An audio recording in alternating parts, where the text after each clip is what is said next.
Tere varahommikust kõigile teadushuvilistele. Käes on järjekordne teadusnurk. Meil on siin laua peal mõned eksperimendivahendid ja ma küsin sinu käest kõigepealt, et mis sina arvad, millest me täna rääkima hakkame? No kuna hommikuvõimlemine sai just läbi, millal saaks seostada nende spordivahenditega siin, siis ma kujutan ette, et mingit pidi liikumisega tuleb meie teema seostada. Ja, täiesti õige. Et liikumise ja liikumisenergiast räägime natukene ja räägime ka natukene energia muundumisest, kuidas energia läheb ühest olekust teise. Ja alustame ühe korvpalliga.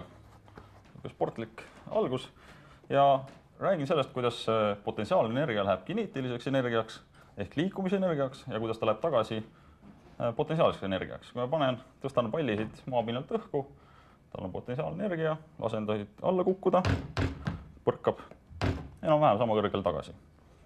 Ja füüsik ütleb selle kohta siis, et tal on alguses mingi potentsiaalne energia, ta kukub alla, see muutub liikumisenergiaks ja siis jälle tagasi potentsiaalseks energiaks.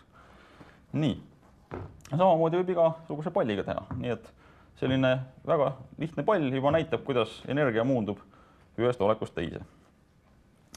Aga vahel võivad sellised lihtsad asjad osutada ootamatult keeruliseks. Näiteks kui ma võtan need kaks palli ja lasen neid koos alla kukkuda, mis sa arvad, mis siis võiks juhtuda? No ma arvan, et alguses nende liikumine on, ütleme nii, et kooskõlas, et peavad koos alla minema ja siis põrkudes tekib mingi segadus.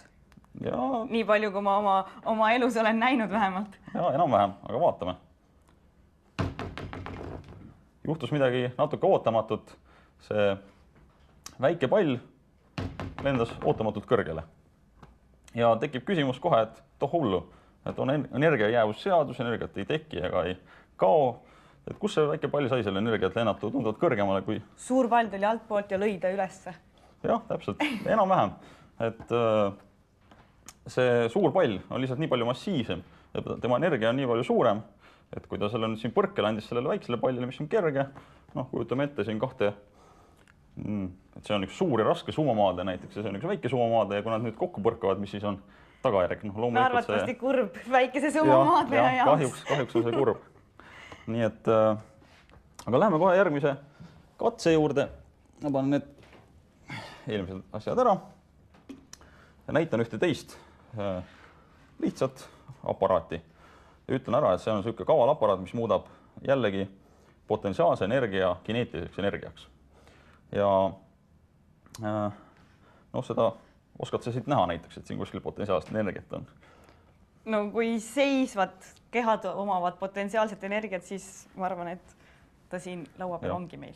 Jah, selles mõttes, et seda potentsiaalset energiat üldiselt ei ole kuskilt niimoodi väga silmaga näha tavaliselt, sest ta on, kõik asjad seisavad ja selline tunne on, et seda energiat siin ei ole. Aga tegelikult, kui ma räägin lähemalt, mis siin täpselt on, siis siin on üks tavaline puust alus, mille peal on selline väike renn, mille peal saab siin kuuli veeretada. Kuul ilusasti veereb siin peal ja need on magnetid. See on metallist kuul, see magnet tõmbata siia külge. Ja huvitav on see, et kui kõik on järjest magnetid, mille küljes on siis kuulikesed. Ja huvitav on see, et näiliselt ohutu süsteem, kuulid on siin lahtised kõik, ainult magnet hoiab neid kinni. Kui ma teen sellise asja, et ma lasen selle kuuli lahti, see magnet tõmbab enda külge ja toimub selline huvitav ahelreaktsioon, kus see potentsiaalne energia vabaneb. Ja tasub tähele panna seda, mis selle pudeliga siin ees nüüd juhtub. Lükkame seda. Ops. Nii. Nagu näha, toimus midagi ootamatut. Need kuulikesed lendasid suure hooga laiali ja see viimane kuul lendas eriti suure hooga siit minema. Mul läks vist praegu hästi, et ma ise siin ei seista. Jah. Selles mõttes sellised asjad on ohtlikud. Aga kõik see toimus nii kiiresti, et võib-olla seda ei olnud hästi näha, aga ma näitan seda nüüd siin lähemalt ka veel korra. Seda on vaja sul. Ma panen selle siia vastu olla siin, kus ta alguses oli, aga ma näitan siin lihtsalt lähemalt, et mis siin juhtub. Ma panin tagasi algasendisse need, tegelikult on nii, et kui ma selle kuulikese siit nüüd lahti lasen, siis ta lükkab selle kuulikese siia, see omakorda lükkab selle kuulikese sinna ja toimub selline ahelreaktsioon ja see energia, mis nüüd siin vallandus, see tuli tegelikult sellest, et need kuulikesed on siin nagu algasendis, neil on väiksem energia kui siin lõppasendis, sest siis on ta magnetile lähemal. Ja noh, ma võin näidata veel kiirelt korra seda, kuidas see asi toimus. No, see tundus küll hirmus, aga tegelikult see energia ikka nii suur ei ole, et ta kedagi nüüd kellelegi väga ohtlik oleks.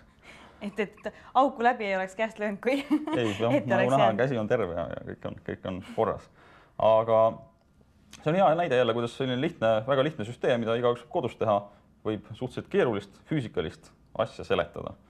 Et seletab see seda, kuidas energia ühest olekust teise muutub. Seletab see natuke seda, et energia hulk on lõplik. No, me siin mõõta täpselt ei saa seda, aga tegelikult võib öelda, et see energia, mis me sisse panime, neid kuule ümber tõstes, see tegelikult tuli selle viimase kuuliga nii-öelda välja sealt. Aga kogu see energia, mis siin on, jäi samaks? Jah, kokkuvõttes jäi samaks. Nii et tõepoolest võib öelda, et energia muundub ühest olekust teise. Ja noh, siis tekib küsimus võib-olla, et miks energia nii kallis on, et kui ta lihtsalt muundub ühest olekust teise. Aga noh, tuleb välja, et mõned energialiigid on lihtsalt sellised, et see elektrienergia, mida on raskem teha, ja ta muudub lihtsamini nagu teistesse olekutesse. Et tegelikult siis energiat kuskilt nagu juurde ei tekitata, et ta lihtsalt ringleb. Jah, ta lihtsalt ringleb.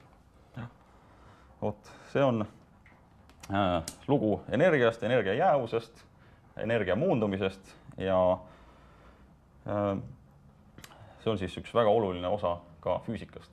Aga meie poolt siis soovime head järgmist teadusnurga vaatamist juba järgmisel nädalal.